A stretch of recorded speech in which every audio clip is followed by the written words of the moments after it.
គោលការណ៍ទី7អ្នកមានតែងតែមានទម្លាប់សិក្សានិងអភិវឌ្ឍខ្លួនជាប្រចាំប៉ុន្តែអ្នកក្រវិញតែងតែគិតថាគេចេះអស់ហើយលោក Dennis Waitley បាននិយាយថាការសិក្សាគឺជាតម្រូវការជាអតិផរណាសម្រាប់ភាពជោគជ័យលើកិច្ចការណាមួយលោក Brian Tracy ជាមហាសេដ្ឋីមួយរូបដែលកើតចេញពីអ្នកលាងចានគុយទាវបានសរសេរថាអ្នកគ្រប់គ្នាមានភាពឆ្លាតវៃជាងខ្លួនបានដឹងគ្មានឧបសគ្គដែលអាចរារាំងអ្នកបានគ្មានបញ្ហាណាមួយដែលអ្នកមិនអាចដោះស្រាយបាននោះទេនិងគ្មានគោលដៅណាដែលអ្នកមិនអាចសម្រេចបាននោះដែរជាមួយនឹងការបញ្ចេញថាមពលនៃខួរក្បាលរបស់អ្នកប៉ុន្តែខួរក្បាលរបស់អ្នកប្រៀបបានដូចជាសាច់ដុំអញ្ចឹងវាអភិវឌ្ឍនៅពេលដែលយើងប្រើប្រាស់វាចំពោះលោក Brian Tracy យល់ឃើញថាអ្នកដឹកនាំជាអ្នកសិក្សាគ្មានទីបញ្ចប់ហើយការសិក្សាគ្មានទីបញ្ចប់គឺជាគន្លឹះនាំទៅរកភាពជោគជ័យក្នុងសតវត្សទី21នេះសម្រាប់អ្នកក្រវិញយើងតែងតែសង្កេតឃើញថាមានទម្លាប់ដ៏អាក្រក់ក្នុងការនិយាយថាខ្ញុំចេះហើយខ្ញុំដឹងហើយស្ទើរតែគ្រប់រឿងពួកគេតែងតែព្យាយាមចង់បញ្ជាក់ថាពួកគេចេះច្រើនដឹងច្រើននិងពូកែស្ទើរគ្រប់រឿងជាទូទៅអ្នកមានតែងតែទទួលការទូន្មានពីមនុស្សដែលមានជាងខ្លួនប៉ុន្តែសម្រាប់អ្នកក្រវិញចូលចិត្តទទួលការទូន្មានពីមិត្តភ័ក្តិរបស់គេដែលជាអ្នកដាច់ដៃដូចគ្នាលោក Harriker អ្នកនិពន្ធសៀវភៅ Secret of the Millionaire Mind បានសរសេរថា The more you learn the more you earn មានន័យថាបើអ្នករៀនកាន់តែច្រើនអ្នកនឹងអាចរកលុយបានកាន់តែច្រើនឡើងដែរសម្រាប់លោក Robert Kiyosaki ដែលជាអ្នកមានម្នាក់នៅអាមេរិកបានសរសេរថា Today you do not need money to make money you simply need knowledge because our money is knowledge មានន័យថានៅពេលបច្ចុប្បន្ននេះអ្នកមិនត្រូវការលុយដើម្បីរកលុយនោះទេប៉ុន្តែអ្នកទំនងជាត្រូវការចំណេះដឹងព្រោះថាចំណេះដឹងគឺជាលុយសម្រាប់មនុស្សនៅក្នុងសម័យថ្មីនេះតកតងនឹងរឿងនេះផងដែរខ្ញុំមានរឿងនិទានស្ដីអំពីអង្គការកសិកម្មចិញ្ចឹមសត្វមានអង្គការមួយនៅក្នុងស្រុកបម្រើសេវាកម្មកសិកម្មជួយដល់ប្រជាពលរដ្ឋថ្ងៃមួយអង្គការនេះបានចូលក្នុងភូមិមួយដែលប្រជាពលរដ្ឋមានជីវភាពក្រីក្របំផុតហើយបានជួបជាមួយនឹងមេភូមិដើម្បីបង្កើតឲ្យមានការប្រជុំធ្វើបទបង្ហាញមួយស្ដីអំពីការចិញ្ចឹមសត្វត្រី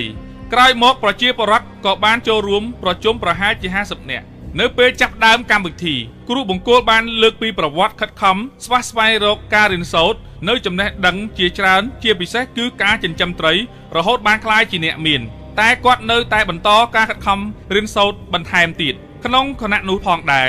មានកសិករម្នាក់បានក្រោកឈរឡើងហើយសួរថាលោកគ្រូបើសប្តាហ៍ថ្ងៃនេះលោកគ្រូ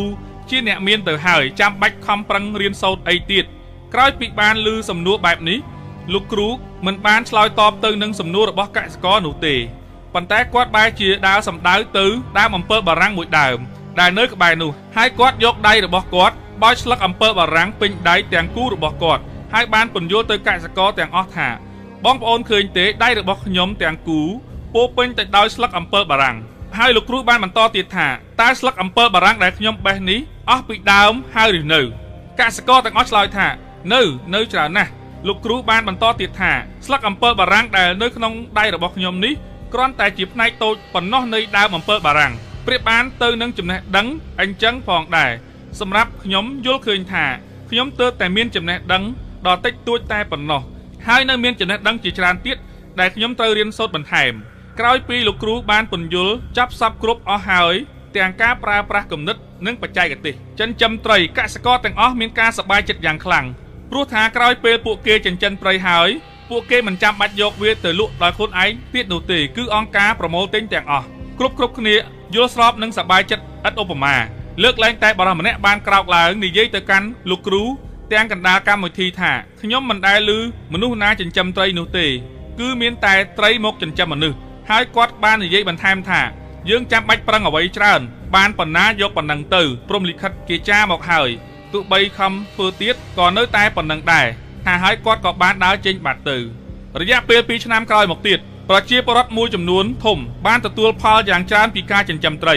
រីឯពូម្នាក់នោះវិញនៅតែក្រដដែលហើយគាត់និយាយថាពួកគេទាំងអស់នឹងបានក្លាយជាអ្នកមានដោយសារតែសំណាងតែប៉ុណ្ណោះនៅក្នុងរឿងនេះបានពិពណ៌នាយ៉ាងច្បាស់លាស់អំពីការកសាងចំណេះដឹងនិងសមត្ថភាពផ្ទាល់ខ្លួនដោយពឹងផ្អែកទៅលើការស្រូបយកនៅគតិបណ្ឌិតឬជំនាញអ្វីមួយដែលអាចបង្កើតទៅជាលុយកាក់ជាច្រើនប្រភពដែលយើងនឹកស្មានមិនដល់ព្រោះរឿងខាងលើនេះបានបញ្ជាក់ប្រាប់យើងថាចំណេះដឹងគឺជាលុយហើយមនុស្សជាច្រើនខិតខំរៀនសូត្រអស់រយៈពេលជាច្រើនឆ្នាំបានត្រឹមតែដឹងថាខិតខំប្រឹងប្រែងរៀនសូត្រដើម្បីទទួលចំណេះដឹងតែមិនបានដឹងថា